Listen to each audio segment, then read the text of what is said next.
Sim, tá. Começou a gravação. Então, Flávio, primeiramente eu vou pedir para você dar uma introdução do que você faz, como funciona, quais são suas atividades, assim. Me dá um resumo de quem é você. Certo. Bom, eu sou o Flávio Quick, atualmente sou de marketing e comunicação da KTF Sports. A gente hoje, a equipe atende 4 carros na Stock Car, 4 carros na Fórmula 4. É uma equipe das mais novas do grid. Na Stock, a gente está desde 2019 e na Fórmula 4 nós entramos esse ano, né, como todas as equipes, é uma categoria nova no Brasil, e nós entramos aí desde a primeira etapa, que foi ali em maio, em Velocitar mesmo.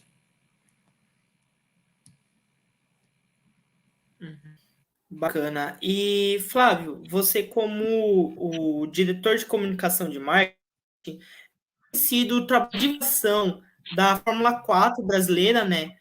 Visto que ela é um evento tão novo, assim, uma categoria tão nova no Brasil. Cortou sua primeira pergunta, efetivamente cortou. Você pode repetir? Ah, claro, perdão. Como tem sido trabalhar na divulgação da Fórmula 4 Brasil, né? Que, como eu disse, é uma fórmula muito nova aqui e que ela é de extrema importância. Sim. Olha, na verdade, foi um desafio bem legal. Eu sou jornalista de formação, assim como vocês estão buscando isso. Eu estou no mercado já tem muitos anos, né? Desde 2001 que eu sou formado e eu trabalho exclusivamente com automobilismo. Já atendi vários eventos, vários pilotos, desde kart até Fórmula 1, rally, arrancada. Já passei por praticamente tudo no automobilismo. E participar desse momento da F4 Brasil está sendo bem legal, desde o lançamento da categoria, na última etapa da Stock do ano passado, que a gente vem acompanhando e procurando ajudar a organização do campeonato a divulgar, porque isso é muito importante falar também, que a gente trabalha sempre em conjunto com a organização do campeonato e, logicamente, divulgando os nossos pilotos e as nossas atividades evento a evento, mostrando a evolução que está acontecendo. Né? A categoria Fórmula 4, o modelo que foi concebido aqui para o Brasil, os pilotos foram sorteados para as equipes, e os pilotos que vieram para nós são pilotos que não tinham um histórico de grandes conquistas no kart, que em outras equipes tem pilotos que já foram campeões brasileiros, campeões sul-americanos de kart e tudo. E, no nosso caso, o maior desafio foi, além de desenvolver o equipamento, desenvolver os pilotos e fazer com que eles conseguissem crescer ao longo das etapas, uma vez que os treinos são bastante restritos, só podem acontecer treinos coletivos, né? Não tem como botar os pilotos na pista para treinarem sozinhos, então isso tem sido bem legal também. Bacana, bacana demais. Qual que é a importância para esses pilotos da criação da F4, né? Que é uma categoria já ligada à Fórmula 1, a toda essa área ali do automobilismo? Sim, na verdade a F4 ela chega exatamente para preencher uma lacuna que estava vazia no automobilismo brasileiro, de uma categoria grande e de uma categoria com repercussão e reconhecimento mundial, uma categoria 100% alinhada com a FIA e com os objetivos que a FIA tem na formação dos pilotos no Road to Fórmula 1 ou ainda no Road to Indy, dependendo do caminho de carreira que os pilotos escolherem, né? A criação da categoria foi sensacional do ponto de vista que, desde o encerramento da Fórmula 3 sul-americana, que nos últimos anos já estava enfraquecida, vamos falar assim, e aí ela acabou. Isso aí nós estamos falando de 2017, eu acho, 2018, que acabou a Fórmula 3 sul-americana, e desde então a gente estava no Brasil sem uma categoria de Fórmula representativa. Existiam, né, vou dar um exemplo aqui, a Fórmula 1600, a Fórmula Delta, a Fórmula V, mas com representação extremamente regional e que com equipamentos muito antigos também, equipamentos que não estavam alinhados com o que se usa lá fora. Então, a Fórmula 4 chegou exatamente no momento que houve o lançamento do carro de forma mundial, o carro da geração 2 da Fórmula 4, né, um carro que já tem o rail, que um motor turbo, câmbio sequencial de borboleta e várias inovações que as categorias de Fórmula no Brasil realmente não tinham.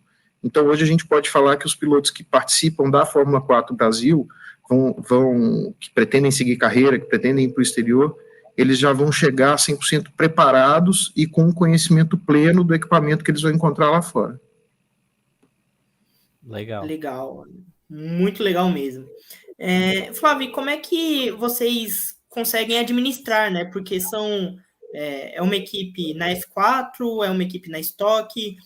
Como é a comunicação entre vocês no fim de semana?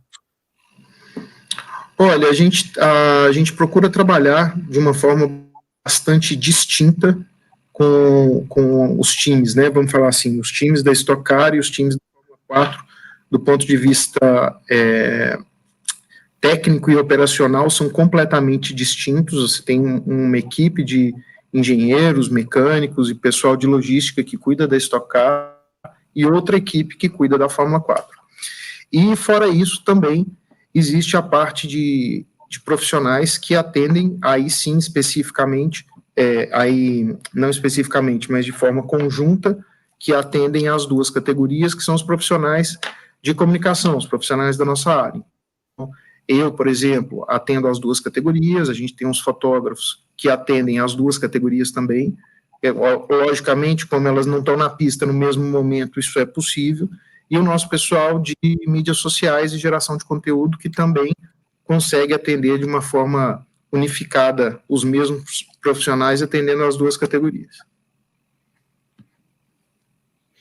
Como você avalia essa primeira temporada da Fórmula 4 no Brasil? A evolução tanto da categoria quanto dos pilotos que você tem visto? Olha, eu acho que assim, a categoria está tendo um crescimento notável do ponto de vista técnico, que foi tanto para os pilotos quanto para os profissionais que estão trabalhando na categoria. Foi um desafio, porque era, como eu falei antes, é um carro totalmente novo, uma tecnologia nova, que foi lançada mundialmente agora, então todo mundo está aprendendo, está se adaptando, mas o crescimento tem sido muito rápido, né? A KTF já conseguiu 2 pódios esse ano, um com o Show e um com o Luan Lopes, e mesmo com a dificuldade que eu falei com vocês dos pilotos não terem tanta experiência, eles estão crescendo, e isso nos deixa muito orgulhosos, acima de tudo, porque a gente vê que com a dedicação deles, com a disciplina de fazerem os treinamentos físicos, os treinamentos no simulador aqui na sede da equipe, todas as reuniões com o setor de engenharia nosso, tem surtido efeito lá na ponta, lá na pista, nas atividades, seja nos treinos, corrida. Eu costumo dizer que corrida não adianta só ter o melhor equipamento, tem que ser uma conjunção de fatores para um piloto ganhar uma corrida, enfim, mas a evolução que a gente vê nos treinos e nas demais atividades é muito interessante, e fatalmente eu acredito que aí nas próximas etapas a gente vai conseguir nossa primeira vitória ainda na F4. Ah, sim. O Luan, inclusive, o pódio que ele conquistou foi quando a gente foi lá para Velocitar. A gente até conversou com ele, a gente conseguiu uma entrevista assim, né? A gente conversou, o Luan é sensacional. Eu tenho 22 anos, o Rian tem 20. A gente fica, às vezes, meio bobo, né? De ver pessoal mais jovem, né? Correndo, mais de 20 por hora. E ver ainda que, por mais que ele seja muito experiente, parece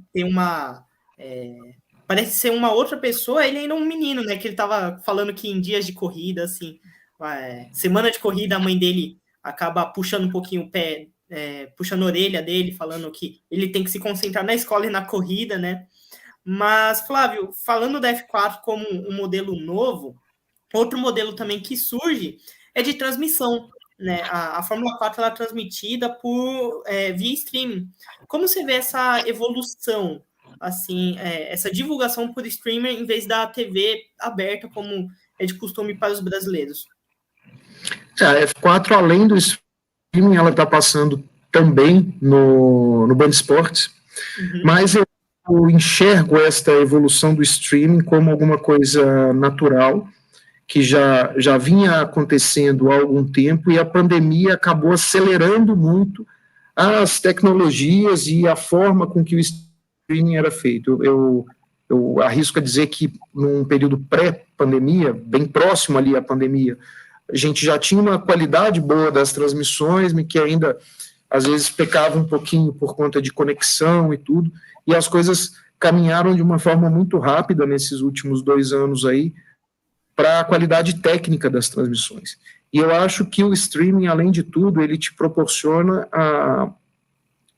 atingir mais pessoas, né? Você, querendo ou não, a Band Esportes, por exemplo, que transmite F4, é um canal por assinatura, é um canal restritivo, e o streaming você está aberto a simplesmente quem tem um acesso à internet, quem tem acesso a um link de acessar e poder acompanhar. Então, isso é muito importante, isso gera mais valor para a categoria, para os pilotos, para os patrocinadores, e isso, sem dúvida nenhuma, é muito importante. Certo. Falando um pouco sobre a sua carreira, né?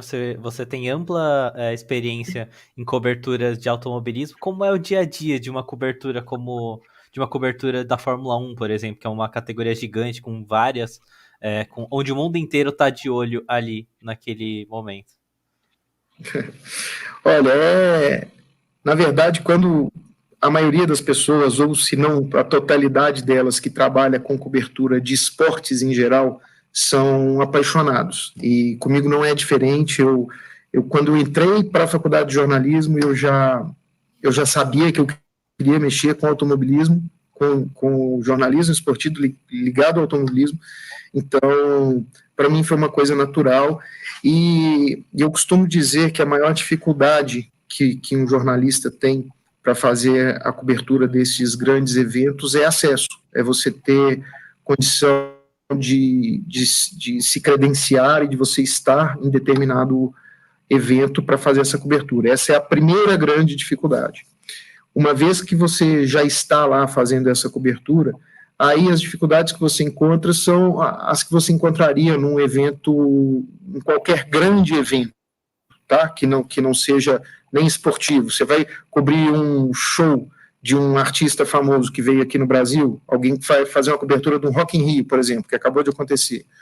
Você vai ter uma dificuldade de chegar nas grandes estrelas, você vai ter uma dificuldade X para conseguir fazer uma entrevista, para bater um papo com um artista que não é tão conhecido, que não tem uma repercussão tão grande, mas na hora que você vai pegar um artista com uma mega repercussão, aí vai ser mais difícil, aí você vai ter que trabalhar os bastidores da melhor forma possível, com os produtores, com os assessores de imprensa de cada um, e vai ter que vender a importância do seu veículo de comunicação para aquela pessoa falar com você e não com o colega que está do lado. Né? Então, quando você, por exemplo, quando eu fui fazer as coberturas no exterior dos eventos, eu cobri o evento em si, mas sempre focado para o público brasileiro, para o que interessava mais ao meu público. O meu público se interessa pelo Hamilton, pelo Leclerc, ou pelo Verstappen, sim. Só que ele tinha mais interesse de saber do Sete Câmara, do Drogovic, que são brasileiros que estão ali, entendeu? Por outro lado, já fiz coberturas com o Felipe Massa correndo, quando o Rubinho estava correndo, e que aí foram situações diferentes também. E, logicamente, você tem que lidar ainda com limitações de geração de conteúdo mesmo. Por exemplo, a Fórmula 1 ela é extremamente restritiva do ponto de vista de filmagem, de vídeo, então você só conseguia foto, você não podia filmar porque tinha questão de direitos na época da Globo. Hoje em dia está até melhor, tá? Eu tive recentemente agora na Fórmula E, no E-Prix de Nova York, acompanhando lá o Sete Câmara, e já tem uma visão bem diferente. Hoje eles incentivam que os pilotos, os produtores de conteúdo das equipes possam produzir conteúdos e distribuir cada vez mais isso para as mídias, quaisquer elas que fossem, né? Porque, logicamente, é uma realidade do mundo e não adianta querer correr na contramão. Então, eu acho que é isso, sabe? A maior dificuldade, sem dúvida nenhuma, é o acesso. Depois que você tem o acesso, você é um jornalista, se você sabe o que você tem que fazer, você vai ter um pouco de dificuldade da língua, mas se você está lá, se você se propor a isso, é lógico que você vai saber falar alguma coisa, mesmo que você não seja o mais fluente em inglês possível, você vai saber se comunicar. E você vai saber os caminhos que você vai ter que fazer para chegar até onde você quer chegar. Você quer conversar com um Toto Wolff, você vai se virar ali e saber como é que chegar. Mas, às vezes, conseguir o acesso é o mais complexo. Entendi. Agora, Flávio, eu acho que é mais uma pergunta. Acho que as perguntas que a gente fez aqui no nosso trabalho, elas estão muito bem respondidas. É mais uma questão de fã, de ser fã. Como é que é um fim de semana para vocês da questão de marketing e comunicação quando é semana de corrida? Como que funciona? É diferente? E tratar também essa questão, tratar essa questão com jovens pilotos.